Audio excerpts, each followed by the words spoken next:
Pour ma part, je vais commencer, ça vous va? Pour ma part, la connaissance, on va dire la curiosité. La curiosité commence par un contact direct. Donc, du contact direct, je suis éveillée dans l'émerveillement. Donc, l'émerveillement est une part très importante de la connaissance ou de l'accès à la connaissance ou de la recherche vers celle-ci. Donc, c'est le contact direct qui m'amène à ça. Que ce soit dans le cas présent, c'est la nature, le contexte naturel et ses limitations et ses beautés, ses dangers, etc. À un autre moment de ma pratique artistique, c'était autre chose.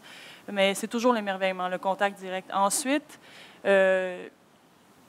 comme j'aime que les choses aillent vite, j'aime bien ça, les choses qui vont vite. J'aime ça que ça aille vite, puis j'aime ça que ça avance vite parce que j'ai l'impression que ma tête va super vite. Donc, j'aime ça que ça aille à la même vitesse, comme ça, j'ai l'impression que le tempo est correct. J'essaie de m'entourer de tous les gens qui peuvent m'aider à trouver la connaissance. Donc, mes outils sont tout.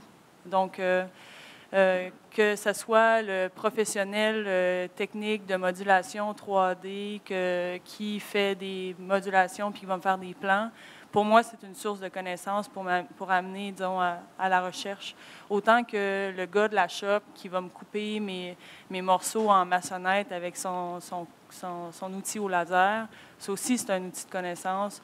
Ou par mon frère, par exemple, qui est physicien, puis que quand il me parle d'accrochage de sculpture, ça lui prend 4 heures me sortir une formule mathématique parce qu'il la pense en la disant, puis qu'il la dit en la pensant, puis que ça l'arrête jamais, puis qu'à un moment donné, je commence à bâiller. Ça aussi, c'est un outil de connaissance parce qu'il me ramène dans mes maths, puis ensuite, une autre personne, comme quand je rencontre M. Payette, c'est aussi pour ça que je suis en contact avec M. Payette, parce que j'avais envie quand j'étais intéressée par les plantes au début, j'avais envie absolument de rencontrer quelqu'un qui travaille réellement avec les plantes, puis qu'est-ce qu'il a à dire, pour ensuite aller plus loin puis aller chercher quelque chose d'autre. Donc, après ma rencontre avec M. Payette, par exemple, comme outil de connaissance, je suis allée chercher la technique de la construction d'un herbier, qui est quand même, soit dit en passant, assez simple.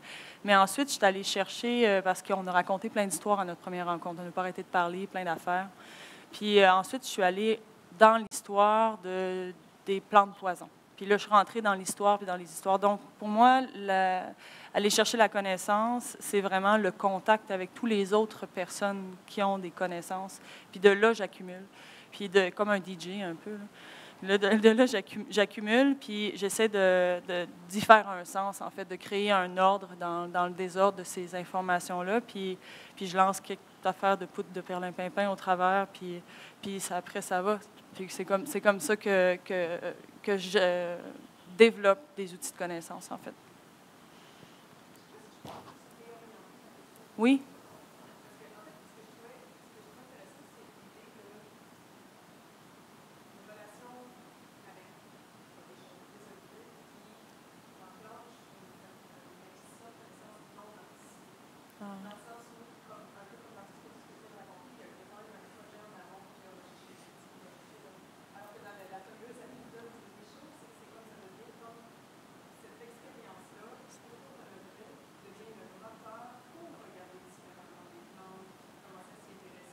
Mais là, je vais utiliser, pour répondre à ça, je vais utiliser un mot qui a été très bien dit par M. Payette, puis ensuite qui a été rappelé par M. ici, Éric, la perturbation. Point. La perturbation est moteur de toute connaissance, pour moi. C'est tout.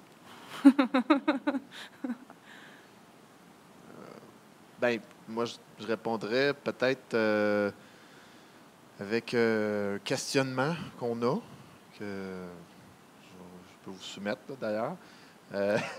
On a un grand problème dans les aires protégées et dans les milieux naturels, même en général, où on veut aller encourager les gens à venir nous visiter, puis visiter les endroits justement comme ça. Parce que les jeunes ne viennent plus, ou de moins en moins, dans les aires protégées, dans les parcs nationaux, toutes les autres sortes. Et il y a des nouveaux projets qui sont mis en place avec des iPhones, avec des outils technologiques pour amener les jeunes s'intéresser, vivre une expérience dans la nature après ça. Donc, c'est un projet qu'on a lancé il y a quelques années, bien, je pense qu'il y a 2-3 ans. Puis, dans le sens, je n'ai pas une réponse à savoir est-ce que c'est bon ou est-ce que c'est pas bon. C'est un projet qui a vraiment été mis sur la table parce que c'est la stratégie qui est utilisée actuellement, justement parce que les jeunes ont développé des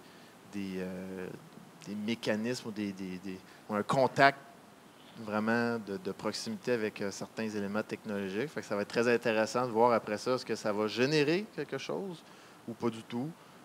Donc ça, c'est un premier aspect au niveau, je dirais, de la visite là, ou de la mise en valeur. Au niveau des éléments technologiques, je peux peut-être amener une anecdote personnelle là, qui j'espère, contribue à répondre un peu à ta question, Jean-Sébastien. Moi, il y a vraiment... Je travaille, une des portions de mon travail, c'est vraiment de designer, mettre en place les sentiers de randonnée pédestre. Bon, ça peut avoir l'air d'une affaire très simple, de se dire, bon, ben, c'est un sentier, puis voilà, c'est réglé. On met des rubans, puis il y a quelqu'un qui passe avec une scie mécanique, puis bingo, c'est fait. Mais je peux vous dire, c'est quand même pas mal plus complexe que ça. Si on veut faire quelque chose qui a du bon sens, puis qui est durable, puis qui ne vire pas disons, un package, là, comme on dit par chez nous.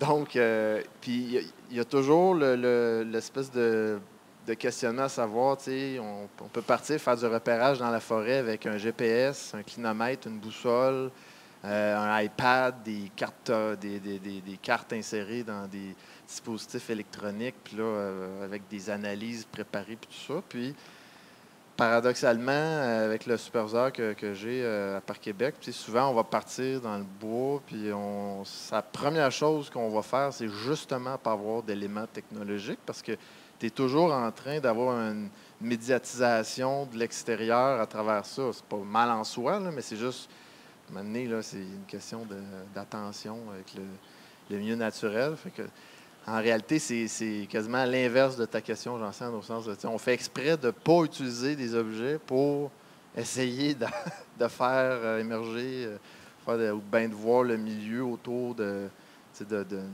manière la plus révélatrice possible. Je vais passer la parole à M. Bayette. Non, c'est bon, c'est un très, très bel exemple. Je m'appuie sur cet exemple-là.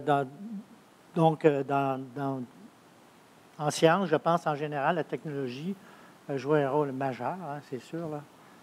On a évolué. Il y a plus de chercheurs maintenant sur la planète qu'il n'y en a jamais eu dans toute l'histoire de l'humanité. Puis la technologie est extraordinaire maintenant. Comme moi, je suis conservateur d'un herbier à l'Université Laval. Et puis, les herbiers, il y a quelques années, il y a quelques décennies, étaient dans le plus bas. Les gens considéraient ça comme des plantes mortes, pourries, qui sentaient mauvais et tout ça. C'était plein de fils d'araignées. Donc, c'est obsolète.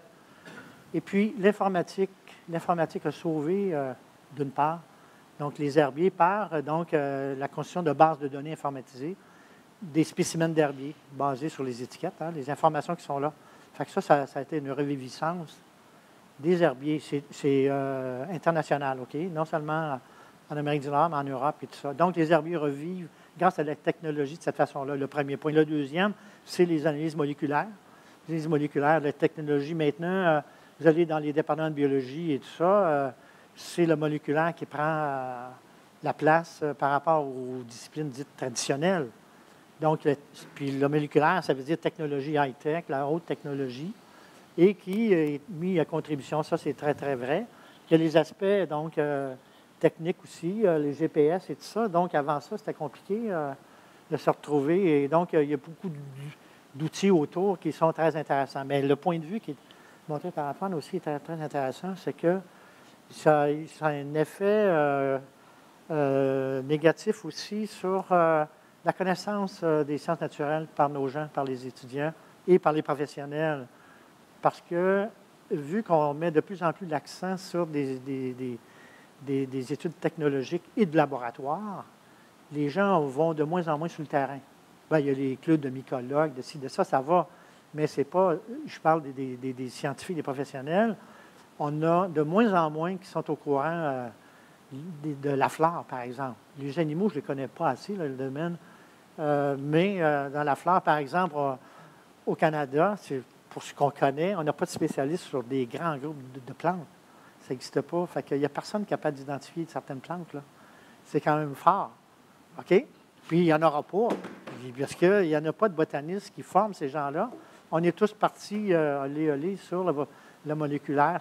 Fait qu'il y a cet aspect-là. Écoutez, c'est bien, c'est extraordinaire ce qui se passe, une révolution de la technologie, une révolution dans les sciences et dans la pensée, mais ça a des effets pervers sur la connaissance de ce qui nous entoure, sur le plan scientifique et tout ça, de connaître notre patrimoine et tout ça. Donc, il y a les aspects des sciences traditionnelles, des sciences botaniques et zoologiques, et même la géologie, il y a des départements de géologie qui ferment à cause de ça. Donc,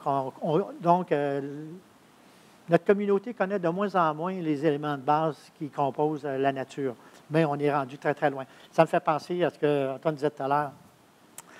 C'est tellement ça au Mont Mégantic, s'il n'y a pas de lune, il n'y a pas de lune, rien, des nuages, il fait noir, puis les gens de la ville paniquent.